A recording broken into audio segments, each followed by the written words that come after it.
Hello everyone, this side Om Kapoor. Welcome back to next video of this ophtha series. तो यार हमने इससे पहले लेक्चर में समझा था कि आउटर लेयर में कॉर्निया के बारे में पढ़ा था, बाकी लेयर्स की एनाटमी पढ़ी थी, कॉर्निया की एनाटमी पढ़ी थी। अब हम उसी में आउटर लेयर में स्क्लेरा के बारे में most covering of posterior side बनाता है। मैंने बताया था आपको कि पोस्टीरियर 5/6 पार्ट बनाता है क्या sclera of eyeball.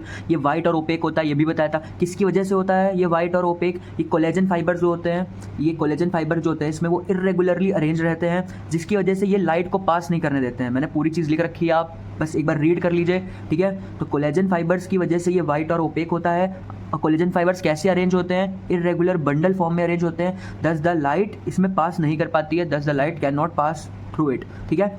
Blood supply जो होती है वो anterior and posterior ciliary plexus से होती है। नर्व सप्लाई सिर्फ पोस्टीरियर सिलियरी नर्व से होती है, ठीक है, समझ आ गया होगा। ये नर्व में सिर्फ पोस्टीरियर सिलियरी नर्व आ रहा है, ब्लड सप्लाई में एंटीरियर पोस्टीरियर सिलियरी प्लेक्सस दोनों आ रहे हैं। थिकनेस इसकी वेरिएबल होती है। बेसिकली सबसे ज़्यादा थिक कहाँ होती है? ये यहाँ पे, जब ये ऑप्टिक नर्व लीव करती है ना, यहाँ पे ये जो ये एरिया होता है, आगे हम ओपनिंग वाले पार्ट में इसमें ही पढ़ेंगे, इसको लेमाइना क्रिब्रोसा वाला पार्ट कहते हैं। तो ये सबसे थिकेस्ट पार्ट होता है, ठीक है, थिकेस्ट होता है अराउंड द क्या कहते हैं ऑप्टिक नर्व, यहाँ लिखा होगा ऑप्टिक नर्व के अराउंड सबसे ज़्यादा थिक होता है, ठीक है। और थिक कहाँ, सबसे थिन कहाँ होता है, मतलब थिनेस्ट स्क्लेरा कहाँ होता है? ये रेक्टाई यहाँ पे जोड़ती है, इंसर्शन होता है, तो रेक्टाई का इंसर्शन होता है, तो posterior to the insertion of recti, तो वहाँ पे होता है थिनेस्ट स्क्लेरा। कैसा होता है? थिनेस्ट स्क्लेरा होता है। ये लिम्बस वाला पार्ट होता है, कॉर्निया आपको पता ही है। इसके बाद हम लेयर्स की बात कर लेते हैं। तो लेयर्स में हम 3 लेयर होती है इसकी। एक होती है एपीस्क्लेरा जो सबसे आउटर मोस्ट होती है, फिर आती है स्क्लेरा प्रोप्रिया और आती है तीसरी आती है लेमाइना फुस्का। कौन कौन सी 3 लेयर होती हैं हम इसमें समझते हैं। तो 3 जो लेयर होती है, एक होती है एपीस्क्लेरा, ठीक है, स्क्लेरा प्रोप्रिया, और कौन सी होती है? लेमाइना फुस्का, ठीक है। ये 3 लेयर होती है, ये आउटर मोस्ट होती है, ठीक है। सबसे ज़्यादा हाईली वेस्कुलर होती है, सबसे ज़्यादा वेस्कुलर हम, ठीक है, सबसे ज़्यादा वेस्कुलर लेयर होती है ये। इसमें क्या क्या होता है? बेसिकली सुपरफिशियल और डीप दोनों तरह के प्लेक्सेस मिलते हैं, ठीक है। अगर दोनों तरह के इसमें सुपरफिशियल और डीप प्लेक्सेस मिलते हैं, तो जिस प्लेक्सेस में इन्फ्लेमेशन होगा उसके अकॉर्डिंग इसका नाम रखा जाता है। जैसे कि अगर सुपीरियर प्लेक्सेस में इन्फ्लेमेशन होगा, सुपीरियर ब्लड वेसल में इन्फ्लेमेशन होगा, तो उसको कहते हैं एपीस्क्लेराइटिस। और अगर डीप में होगा इन्फ्लेमेशन तो उसको बोलते हैं स्क्लेराइटिस, ठीक है। इसके भी डिफरेंस अभी हम पढ़ेंगे, डिटेल पढ़ेंगे, ठीक है। तो वही चीज़ लिखी है, सुपरफिशियल है तो इन्फ्लेमेशन होगा तो एपीस्क्लेराइटिस, और डीप है जो कि डीप होगी तो डीप ऑब्वियसली अंदर मिडिल वाली ये स्क्लेरा प्रोप्रिया है, तो वो नियर होगी स्क्लेरा प्रोप्रिया के। स्क्लेरा प्रोप्रिया ए वेस्कुलर होती है, ये सिर्फ कोलेजन फाइबर का बंडल होता है, ठीक है। और इनर मोस्ट होती है लेमाइना फुस्का, ठीक है। तो ये 3 लेयर होती है, हमने पढ़ लिया। आगे पढ़ते हैं। जो एपीस्क्लेरा की लेयर होती है ना, ये एपीस्क्लेरा की जो लेयर होती थी वो अब जो क्या कहते हैं कॉर्निया होता है ना, कॉर्निया के कवर करते हुए, मतलब स्क्लेरा को कवर करते हुए, स्क्लेरा को कवर करते हुए एक कैप्सूल होता है, टेनेंस कैप्सूल। क्या होता है? टेनेंस कैप्सूल होता है, जो कि कहाँ पे around 3 mm posterior to limbus, limbus के 3 mm पोस्टीरियर टू लिम्बस, यहाँ पे एक कवरिंग होती है, इसको कहते हैं टेनेंस कैप्सूल की कवरिंग होती है, ठीक है। यहाँ पे इसका मतलब 3 सेंटीमीटर पोस्टीरियर मान ले यहाँ पे, तो यहाँ पे भी एक कवरिंग चलती चली जाएगी और ये एपीस्क्लेरा से मर्ज हो जाएगी। एपीस्क्लेरा से बहुत ही क्लोज कॉन्टैक्ट में होती है। ये कौन सी लेयर होती है? टेनेंस कैप्सूल होता है, ठीक है। ये एपीस्क्लेरा से मर्ज हो जाती है, तो वही चीज़ लिखी है, episclera layer merges with the Tenon's capsule around 3 centimetre posterior to limbus. Pathologies discuss करते हैं इसमें। पैथोलॉजीज में हमने पहले बताया था कि इन्फ्लेमेशन हो जाता है दोनों डीप और सुपरफिशियल वेसल्स में। तो अगर जब डीप वेसल्स में इन्फ्लेमेशन होता है तो स्क्लेराइटिस बोलते हैं, अगर सुपरफिशियल में इन्फ्लेमेशन होता है तो एपीस्क्लेराइटिस बोलते हैं। तो इनके बारे में एक बार हम पढ़ लेते हैं। तो बेसिकली जो स्क्लेराइटिस होता है वो क्या होता है? स्क्लेराइटिस में डीप वेसल्स का इन्फ्लेमेशन होगा, ये मैंने बता दिया। इसमें ना क्या होता है, ये किससे एसोसिएटेड होता है? Associated with rheumatoid arthritis. इसमें रूमेटॉइड अर्थराइटिस के जो केस होंगे ना, उन केसेस में ये स्क्लेराइटिस वाली कंडीशन दिखती है। ब्लूइश टिंट यहाँ पे दिखता है, मतलब आई में ब्लूइश कलर की वेसल्स हो जाएंगी, उसमें ब्लूइश टिंट दिखता है। ब्लांचिंग नहीं दिखती है। ब्लांचिंग क्या मैकेनिज्म होता है? ब्लांचिंग नहीं दिखती है। अब ब्लांचिंग का मतलब क्या होता है? ब्लांचिंग होता है तो बेसिकली क्या होता है ना कि हमने बताया ना कि इन्फ्लेमेशन हो चुका है किसकी? डीप वेसल्स का। तो हमें इन्फ्लेमेशन को ठीक करना है।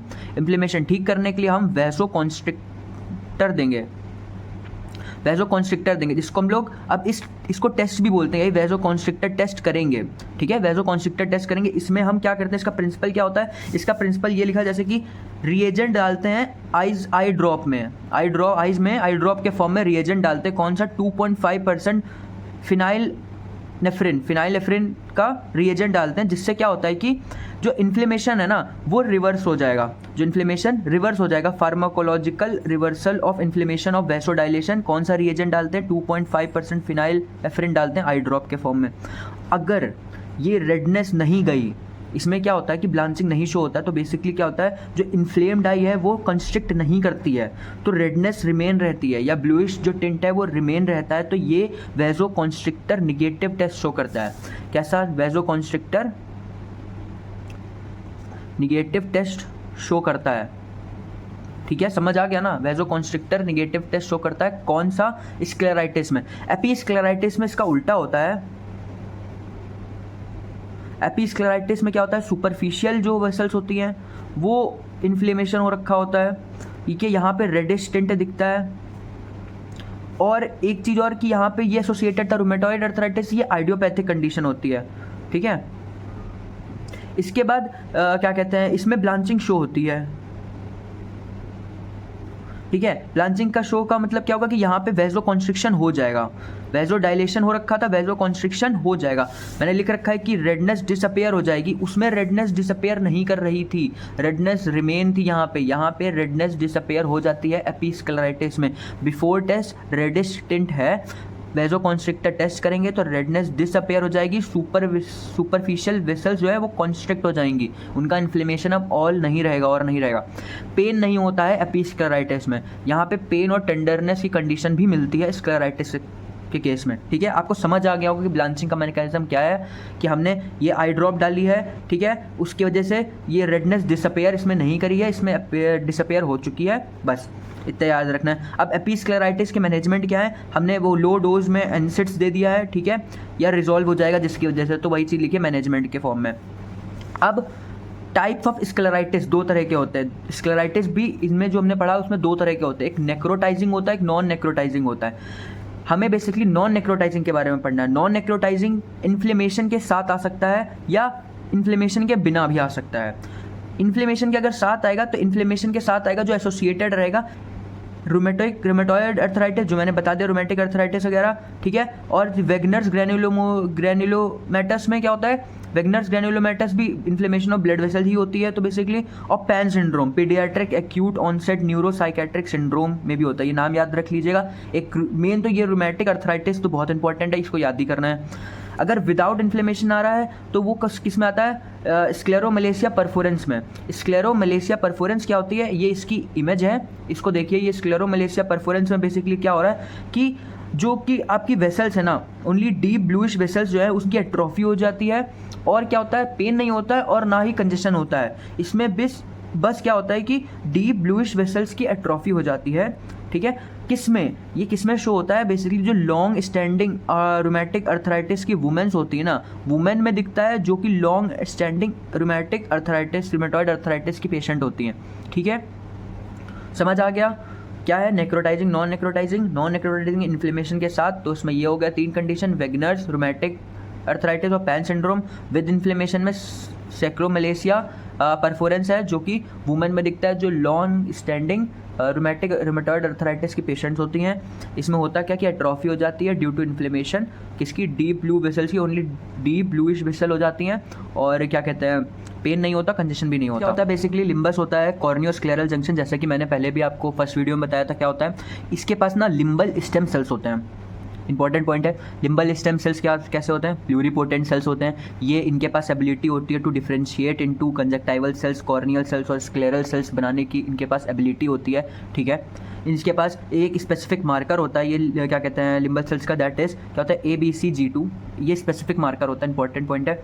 साइड का होता है मतलब लिम्बल सेल्स, यहाँ पे ना जो जैसे कि ये लिम्बस है, यहाँ पे क्रिप्ट्स एंड एलिवेशंस दिखेंगे, जिनको हम पैलिसेड्स ऑफ वोगट बोलते हैं। क्या बोलते हैं, पैलिसेड्स ऑफ वोगट, याद रखिएगा। लिम्बल एरिया में लिम्बल सेल्स फॉर्म करते crypts and elevations at limbus area called palisades of Vogt, ठीक है, आगे पढ़ते हैं। अगर डिफिशिएंसी हो जाती है इन लिम्बल स्टेम सेल्स की डिफिशिएंसी हो जाती है, जिसकी वजह से क्या बोलते हैं, कौन सी डिजीज होती है, दैट इज टेरिजियम हो जाता है।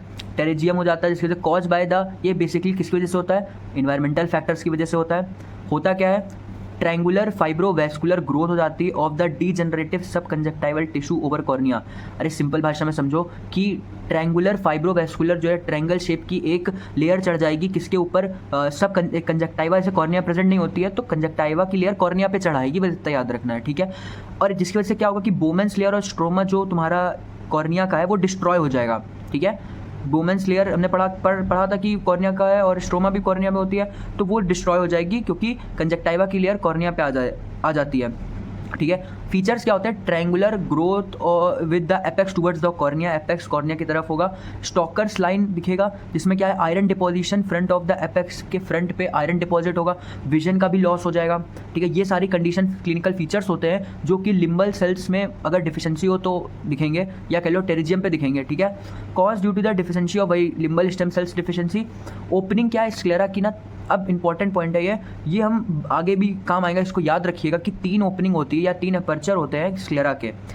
जो तुम्हारा ओपनिंग पहली एंटीरियर, मिडिल और पोस्टीरियर बोली जाती है। जो एंटीरियर ओपनिंग होती है वो तुम्हारी कहाँ पे होती है, जहाँ पे रेक्टस मसल यहाँ पे ज्वाइन होती है, यहाँ पे इंसर्शन होता है, ठीक है। रेक्टस में रेक्टाइल मसल्स का इंसर्शन होता है, वहाँ से वहीं पे ये एंटीरियर ओपनिंग होती है, पहली ओपनिंग, ठीक है। हमने पढ़ा था ये पोस्टीरियर इसके थिनेस्ट पार्ट भी बोला जाता है स्क्लेरा का। अलाउ करता है एंटीरियर सीलियरी आर्टरीज यहाँ से पास करती हैं, एंड क्या अलाउ करता है कि एंटीरियर सीलियरी आर्टरीज पास करती हैं।